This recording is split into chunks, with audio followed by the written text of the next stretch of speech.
সাবেক যে ফ্যাসিস্ট সরকারের যে প্রধানমন্ত্রী ছিলেন উনি এখন ভারতে আছেন আমরা জানি, এবং আমাদের সরকারের তরফ থেকে যেটা আমরা জানতে পেরেছি যে যে কন্ডিশনগুলি দেওয়া হয়েছে, এবং আমার জানা মতে ফর্মালি না, ইন্ডিয়ান এক্সপ্রেস পত্রিকা আমরা দেখেছিলাম যে এই ব্যাপারটা নাকি এখন ওনারা আদালতের মাধ্যমে নাকি করবেন।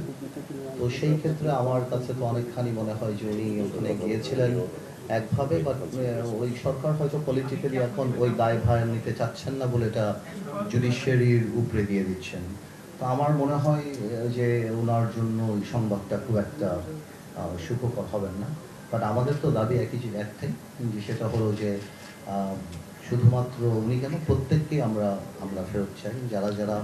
যাদের নামে মামলা, যাদের নামে সব কিছু বাংলাদেশের জায়গা থেকে আমরা চাই যাতে করে এই জুলাই আন্দোলন থেকে আরম্ভ করে এর আগেও যে ঘটনাগুলি সেগুলির সঠিক বিচার হবে। আমরা 17 বছর যাবৎ যেটা দেখেছি সেই মানসিকতাটা ছিল না, সমালোচনা শোনার মানসিকতা ছিল না, এবং সেই কারণেই হয়তো মনে করে দেওয়া হতো যে টিভি চ্যানেল আমরা দিয়েছি, আমাদের পক্ষেই কথা বলতে হবে। আপনার ইফ ইউ রিমেম্বার আগে যে গত 6 মাসে আমাদের তরফ থেকে এবং মাননীয় প্রধানমন্ত্রীর তরফ থেকে এই ধরনের কোনো ইনস্ট্রাকশন বা কোনো মানসিকতার কোনো বহিঃপ্রকাশ আইমশোর আপনারা দেখতে পাননি। এবং আমি প্রথম দিনও যেটা আমি যখন আমার তথ্য মন্ত্রণালয়ের রেলেভেন্ট সব সিনিয়র মেম্বারদের সাথে মিটিং করি, সেখানেও আমি বলেছি যে আমরা কাউকে নিয়ন্ত্রণ করব না, আমরা কারো মুখ বন্ধ করে দেব না। এবং আমি বিশ্বাস করি আপনারা গণতন্ত্রের আরেকটা স্তম্ভ, আপনারা আছেন তাই আমরা এখানে আছি, আমরা আছি তাই আপনারা আছেন, আমরা সবাই মিলেই দেশকে এগিয়ে নিয়ে যাবো। এবং আমাদের ওই কোনো মানসিকতা নেই কাউকে বন্ধ করার, কাউকে থামিয়ে রাখার বা এটা।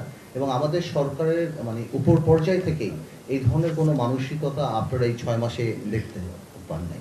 বাট আমরা আপনাদেরকে এটাতেও অনুরোধ করব যে দেখুন, আপনারা যখনই নিউজ করবেন, অফকোর্স আপনাদের নিউজ তো আপনারা করবেন, we are not in a position to dictate or comment on that.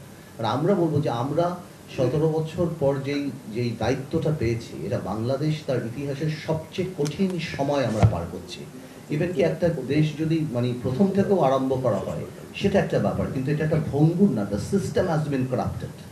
এটা আরও কঠিন ব্যাপার, where the system has been corrupted completely গত 17 বছরে। সো আপনাদেরও আমাদেরকে সহযোগিতা করতে হবে যাতে করে আমরা ভালো করে করি। আপনি তো নিউজ করতেই পারেন, আজকে বাংলাদেশে 4,500 ইউনিয়ন আছে, 4,500 ইউনিয়নে 9টা করে ওয়ার্ড হলে 36,000 ওয়ার্ড আছে, 36,000 ওয়ার্ডেই কোথাও না কোথাও কোনো না কোনো পেটি ক্রাইম হচ্ছে। আপনি যদি সবটাই পত্রিকার পাতায় নিয়ে আসেন তাহলে তো মানুষ মনে করবে এই দেশে কোনো মানুষ বাস করতে পারছে না। তো আমাদেরও যেমন দায়িত্ব, অবশ্যই আপনারা আমাদের সমালোচনা করবেন বস্তুনিষ্ঠ, সেটা কোনো কিছু না, বাট এটা মাথায় রাখবেন যে এটা কোনো স্বাভাবিক সময় আমরা